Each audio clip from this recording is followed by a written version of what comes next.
नमस्कार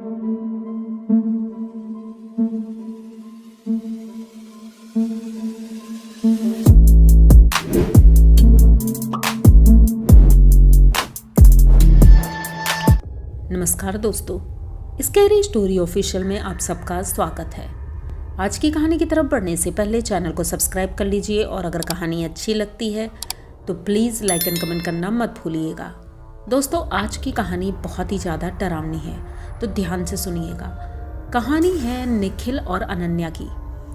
ये दोनों हस्बैंड वाइफ हैं, जॉब करते हैं और बहुत दिनों से घर की तलाश में हैं। पैसे तो उन्होंने बहुत सारे जमा कर लिए हैं, जिस वजह से इन्हें इस बात की चिंता नहीं है कि घर कैसा भी हो वो ले सकते हैं। बस इन्हें एक अच्छा घर चाहिए जो कि देखने में भी सुंदर हो और बड़ा हो। घर बहुत दिनों से ढूंढ रहे थे लेकिन कोई घर इन्हें पसंद नहीं आ रहा था। तभी इनका एक दोस्त बोलता है कि भाई मेरठ में कुछ बंगले हैं जो कि बिकाऊ हैं, क्योंकि उस घर के मालिक अब विदेश जा चुके हैं। तो अगर तुम चाहो तो उन बंगलों को एक बार देख सकते हो। अब निखिल तो बहुत खुश होता है और अनन्या भी खुश हो जाती है, कहती है अगर ऐसी बात है तो चलो ठीक है, हम लोग जाकर देखते हैं। अब दोनों उस बंगले को देखने के लिए ऑफिस से एक दिन की छुट्टी लेते हैं। ऑफिस इनका दिल्ली में था और वहाँ से मेरठ कोई इतनी ज़्यादा दूर नहीं है, तो इन्होंने सोचा क्यों ना मेरठ में ले लेते हैं, अप डाउन भी कर लेंगे। और मेरठ में इनके मामा जी का घर भी था, तो इन्होंने सोचा चलो ठीक है, वहाँ पर रिलेटिव भी है और घर अगर वहाँ होगा तो बेहतर है। अब ये छुट्टी ले करके उस दिन चल देते हैं बंगला देखने के लिए। बंगला शहर के आउटर में था, लेकिन जैसे ही ये बंगले के सामने पहुँचे थे इन्होंने देखा बंगला बहुत ही ज़्यादा आलीशान था। उसके आसपास कोई इतने बड़े घर नहीं थे, सब छोटे छोटे घर थे, लेकिन वो बंगला बहुत ही खास था, देखने में तो बहुत ही सुंदर था। अनन्या को एक ही बार में वो बंगला पसंद आ गया और निखिल को भी पसंद आया। तो जो ब्रोकर था उसने कहा कि चलो ठीक है, हम बात करके आपको रेट बताते हैं। वैसे ही होता है, ऑफिस जाते हैं और रेट भी फाइनल हो जाता है। इनके बजट के हिसाब से था। ये तो चमत्कार हो गया था, क्योंकि इतना बड़ा बंगला और इनके बजट में आ रहा था, तो अनन्या तो बहुत ही ज़्यादा खुश थी। बस अब इन्होंने सोचा था देर नहीं करेंगे, जल्दी से अपने नाम कर लेंगे। और वैसे ही होता है, बंगला अपने नाम कर लेते हैं, बंगला नंबर 24। अब ये बंगला इनका हो गया था। बस ये सोचा कि दूसरे दिन ही शिफ्ट कर लेंगे। सफाई तो ऑलरेडी जो ब्रोकर थे उन्होंने अपने कुछ वर्कर भेज करके उन्होंने बोला था कि हम करवा देंगे, अब दूसरे दिन ही शिफ्ट हो सकते हैं। अब ऐसा ही होता है, निखिल और अनन्या दोनों दिल्ली आ जाते हैं। अपने फ्लैट में सामान पैक करना शुरू कर देते हैं और वहाँ से दूसरे दिन सुबह ही गाड़ी में लाद करके मेरठ पहुँचते हैं। जैसे ही बाहर पहुँचते हैं तो देखते हैं कुछ कर्मचारी थे जो सुबह कुछ बचा कुचा काम कर रहे थे, तो उसके बाद वो चले जाते हैं। अब ये दोनों घर के अंदर प्रवेश करते हैं। अब बंगला इतना आलीशान था तो इन्हें लगा कि पड़ोसी भी आएंगे देखने के लिए, बात करने के लिए, लेकिन कोई भी अपने घर से निकलकर बाहर आया ही नहीं। अनन्या को थोड़ा अजीब लगा कि जब भी कोई किराएदार भी अगर किसी के यहाँ आता है तो पड़ोसी ये देखने के लिए ज़रूर आते हैं कि कौन आया है कौन गया है, लेकिन यहाँ कोई देखने क्यों नहीं आया। चलो छोड़ो। अब ये दोनों ऐसे ही सोचते हैं और बंगले के अंदर जाते हैं।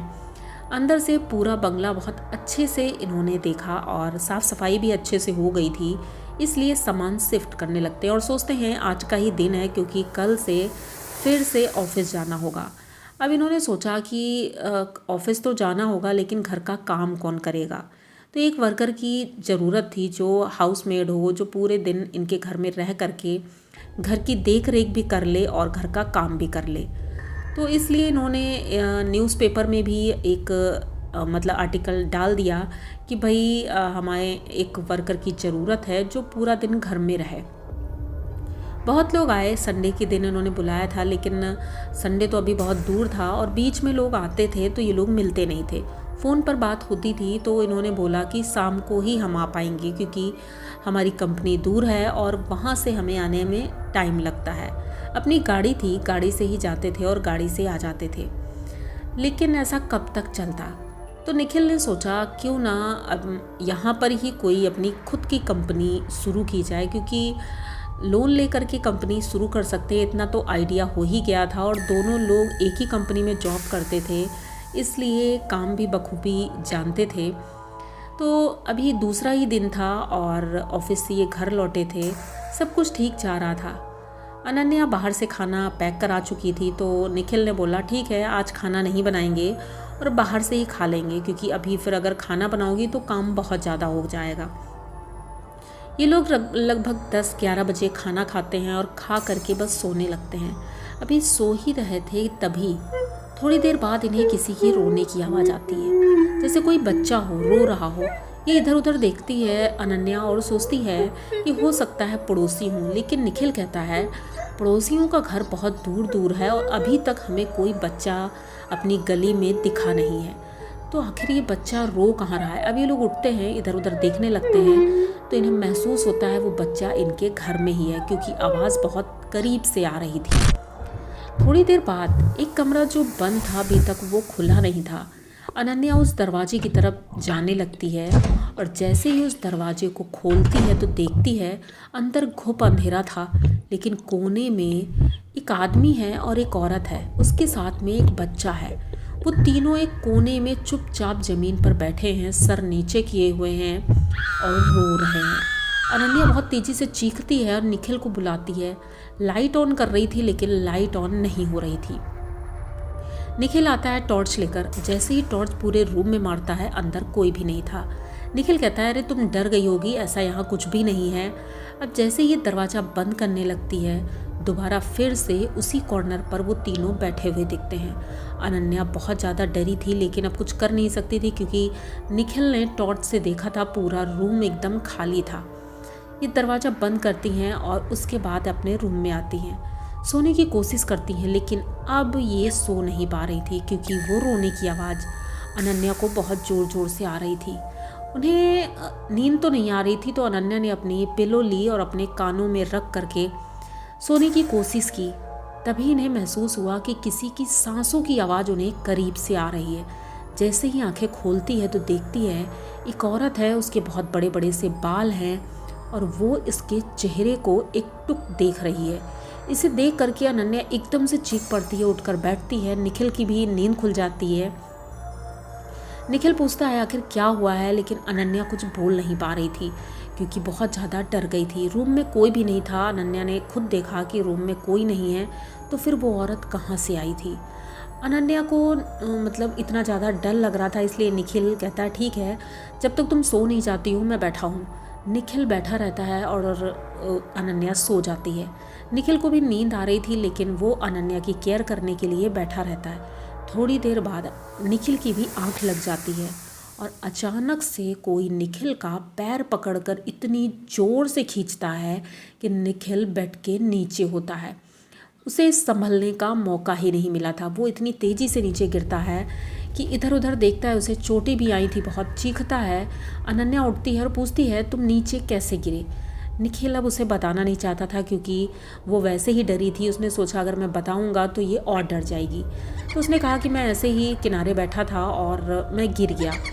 अनन्या कहती चलो ठीक है कोई बात नहीं, अगर चोट लगी है तो बाम लगा देते हैं। उसे बाम लगाती है और थोड़ी से खून भी निकल गया था तो उसके वो दवाई लगाती है।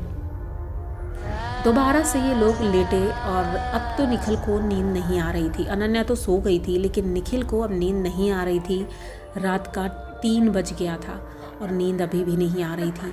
इतना ज़्यादा डर लग रहा था और ऐसा महसूस हो रहा था घर में मतलब चहल पहल है। ऐसा लग रहा था दिन का माहौल है और घर में कोई है जो कभी किचन में आवाज़ कर रहा है तो कभी इधर से उधर बच्चा भाग रहा है।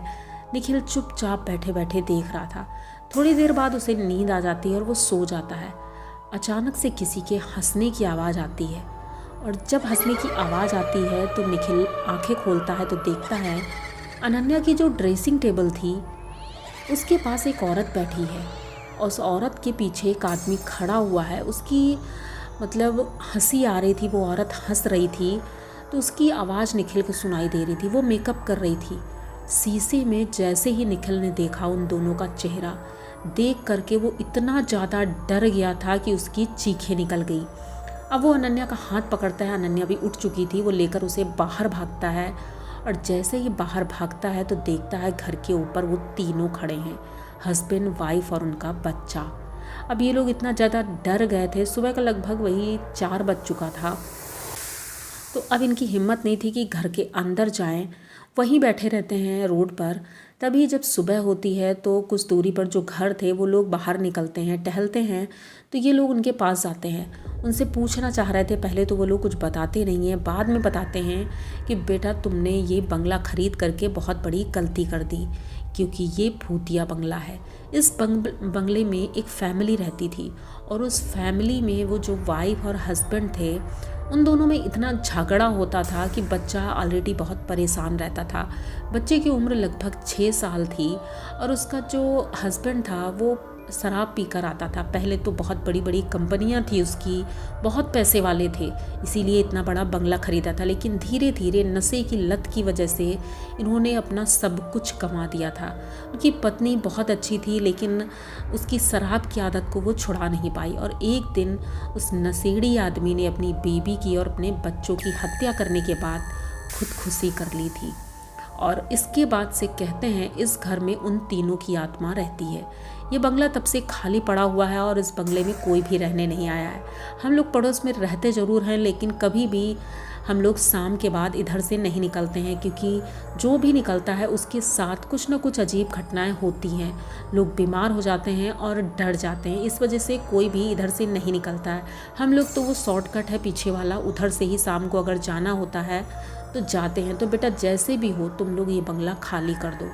अब निखिल और अनन्या ने सोचा कि इतना पैसा हमने इन्वेस्ट कर दिया है और अगर ये बंगला खाली करना पड़ा तो अब हम लोग कहाँ जाएंगे। लेकिन ज़िंदगी से बढ़कर कुछ नहीं होता है। तो निखिल ने ब्रोकर से बात की और उससे बोला हमारे पैसे वापस करो, हम इस घर में नहीं रह सकते हैं। उसने बहुत ना नुकुर की, लेकिन पुलिस की धमकी के बाद और जब पुलिस आई थी तो फिर ब्रोकर ने इन्हें कुछ % काट करके पैसे वापस किए। फाइनली लोगों ने ये घर छोड़ दिया और उस दिन के बाद से उस घर में दोबारा कभी नहीं आए। अब वो बंगला हमेशा के लिए वीरान पड़ा है और कहते हैं अब तो एकदम खंडहर हो चुका है। आप लोग ऐसे किसी बंगले के बारे में अगर जानते हैं, अगर ऐसी कोई भी कहानी आप लोगों को पता है तो हमें ज़रूर बताइएगा। तो अगर आपको ये कहानी अच्छी लगी है तो प्लीज़ चैनल को सब्सक्राइब किए बिना बिल्कुल मत जाइएगा और लाइक और कमेंट तो ज़रूर करिएगा। मिलते हैं फिर किसी नई कहानी में, तब तक के लिए डरते रहिए।